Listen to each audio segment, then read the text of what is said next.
जबरी तलाक़ें करवाने का सिलसिला जारी है, मगर इससे इमरान खान की मकबूलियत में कोई कमी नहीं आई। फिर वो चाहे जहांगीर तरीन हो, अलीम खान या उसके बाद जाने वाला कोई, अवाम की मोहब्बत में कोई फ़र्क नहीं आया। कल भी अवाम इमरान खान के साथ थी और आज भी इमरान खान के साथ है।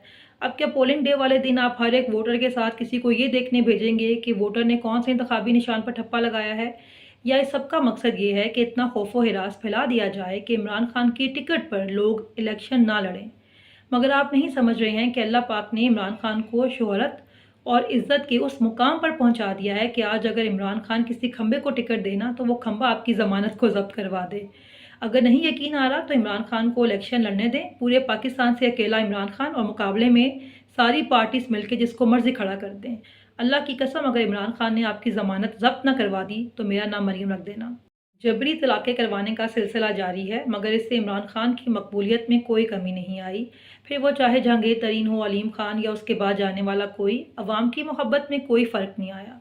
कल भी अवाम इमरान खान के साथ थी और आज भी इमरान खान के साथ है।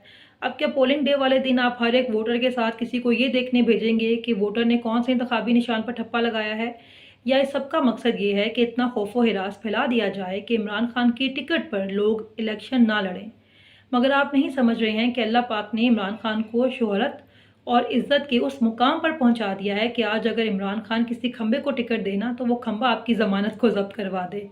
अगर नहीं यकीन आ रहा तो इमरान खान को इलेक्शन लड़ने दें, पूरे पाकिस्तान से अकेला इमरान खान और मुकाबले में सारी पार्टीज मिलकर जिसको मर्जी खड़ा कर दें।